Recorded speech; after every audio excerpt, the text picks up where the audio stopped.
There was a few problems that we're trying to resolve when we started looking for a system and came across Planning Plus.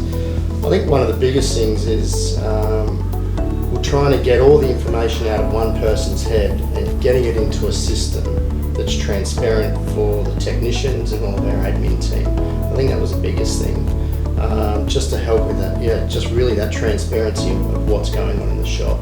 We were stuck on doing our 35 cars, thinking we're doing it really great. Now we do 80 cars, and how do you measure that in money, time? If I didn't have Planning Plus, would I have to have another 5 people working for me? So it's not just the profit on each job, it's also the fact that I don't need to employ other people to help me find out where these cars are.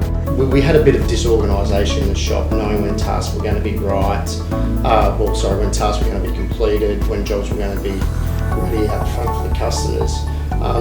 Customers would get affected by the disorganisation of the shop. And then I guess in turn that sort of also affected the technician's experience, because they didn't necessarily have a clear view of what was going on.